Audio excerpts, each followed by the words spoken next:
Good morning, ladies and gentlemen. First, thank you to the organizers for inviting me to speak. It's actually a privilege to be able to be on the same podium as Wendy. I saw her at a conference in Barcelona with some of the world's top plastic surgeons, and it is really impressive how the people who've got sort of the ones who do all the film stars, who take care of all the people, they turn to her for advice on how to run their aesthetic practices. So, thanks. Today, I wanted to touch on two different subjects, rather than going into a lot of the science behind it, but really the things that the patients ask. The first question for me is, we know that we need skincare, but why buy it from a physician? And how can you do something special for your patients that is actually makes sense? And the other thing I want to talk about is the number one question I hear from everywhere, whether it's at a conference like this, whether it's at a social engagement, or definitely in a doctor's office, is, does this stuff work? And I want to give you a couple of examples. Obviously, my answer is going to be yes, but let me show you why. Let's start with the question about why go to a doctor for skincare. I mean, there are millions of places you can get skincare. You can go to Sephora, Saks, Bloomingdale's, all these. And I think the number one reason is simply patients have no clue. Right? We asked patients, we did a survey a couple of years ago, and we asked patients, how much do you know about skincare? They all came back and said, oh, I know a lot. This was a survey of about 300. Then we asked them 4 simple questions, and I'd say 75% of them got the answers wrong. Yeah? So they really do need expertise. They need guidance, and that's what you can offer them, and that's what sort of a place like a Sephora, a Bloomingdale's, and some counter where the average employee has been in the business for 3 months or maybe 4 months. That's where your unique edge is. So what we do is say, okay, how can we do something special for a patient in a doctor's office to make it sense? And what we do is, because we're exclusive to doctors, we come up with a system where we want to be able to change products for different skin types. And what this means is, before you have a very powerful base product, let's say you take the one on the right here is actually it's an SPF 50. It's got a lot of anti-aging ingredients. I'll go into later. Before you give that patient the product, you notice that they've got some rosacea control issues. Wouldn't it be wonderful to actually get some extra vitamin K into that product, for example, so that you could deal with that? And vitamin K as neutral pHs has been shown to be very useful for rosacea.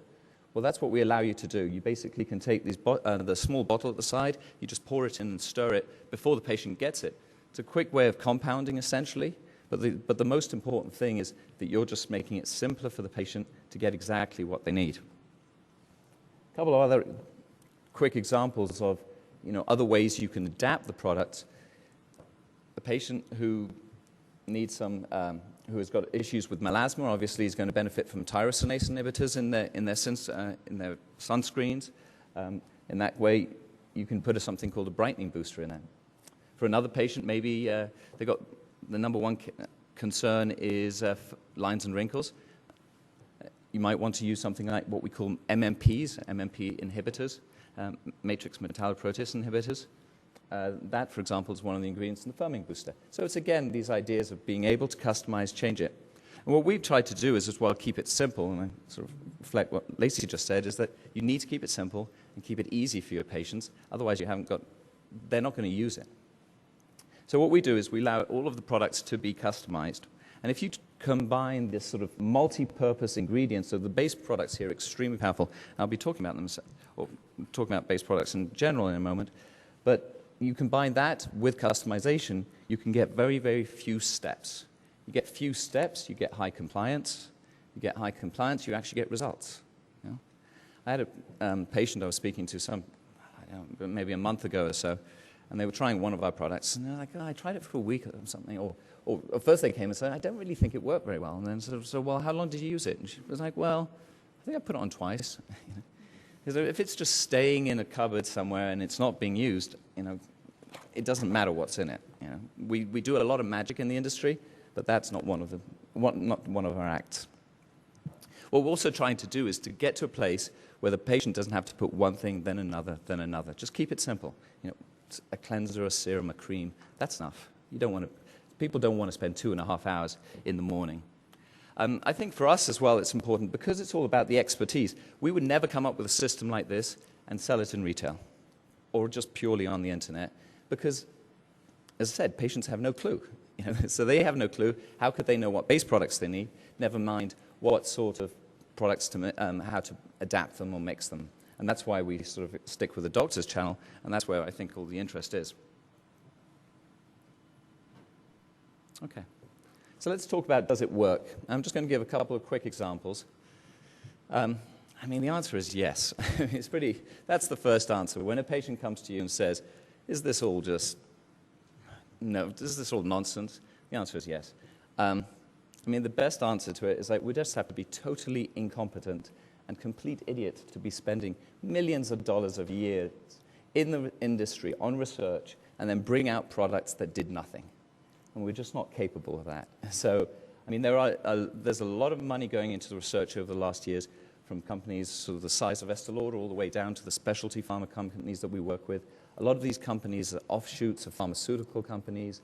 That they find something which works in a different way, they pass it over to a different division. So yes, it definitely does work. But how can you show that? How do we make our decisions about whether we believe something works before we put it in any of our products? So what I'm going to do is I want to use the example of this product again, just because it's got a number of strong claims. And we're very careful when we make a claim on a product that we can back it up. I mean, the DNA repair one is probably one of the strongest ones, so I'll come back up to that one in a moment. But this one's also the one with some firming peptides. It's got some of these new ingredients that which can actually exfoliate without irritating, like glycolics, which is excellent. The new class of ingredients called enzymatic antioxidants. Most antioxidants are used up as like a vitamin C, a lot of the other lutein, lycopene, a lot of these sort of antioxidants. Enzymatic antioxidants are actually continue to be to neutralize the free radicals. Most of them aren't stable in heat. So if you actually can find one which is heat activated and UV stable, it's an excellent thing to have in addition in a product, which is also an SPF 50. Okay, but let's talk about DNA damage, because that does seem to be like one of these big sort of claims. After that, I'm going to go to slimming, so that's even a bigger claim, so I'll talk about that one if you're not believing me yet. Right, keeping it very simple, when DNA is damaged by UV, you create something called a CPD, a cyclobutane pyrimidine dimer. These dimers essentially are dangerous, and as you can see, they can be toxic. They're one of the first things that you see when DNA is damaged. Now, okay, so if damage equals CPD, how do you get rid of it? Right?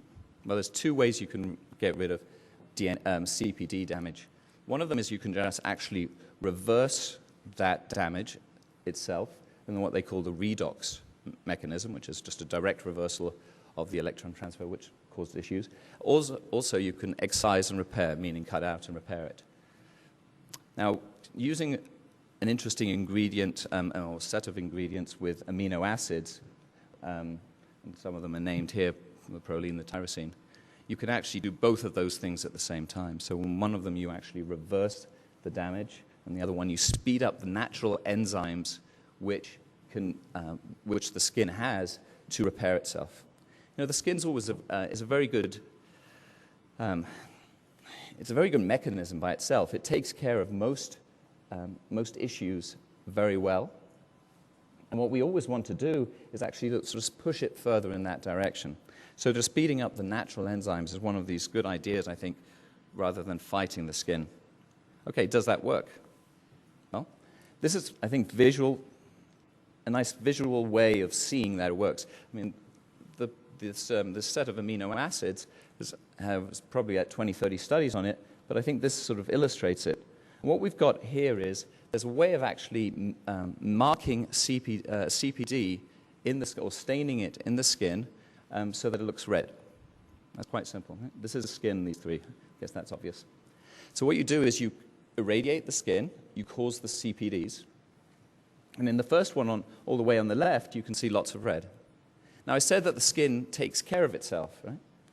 And it can repair itself with natural enzymes. So if you look at the one in the middle, you actually start seeing a reduction in the red, so the reduction in the dimers. And then what you say is, okay, that's my control now, But what happens if over that 6-hour period I would have also put the amino acid complex as well as those,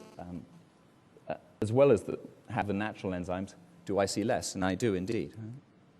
So I think this is sort of a visual way to say, when you start seeing these, then you start seeing in vivo studies, which also show with good proxies that it's getting into the skin and doing the things it's meant to there as well. Then you can feel confident that these sort of things are working, and then those are the sort of ingredients you want to have in products.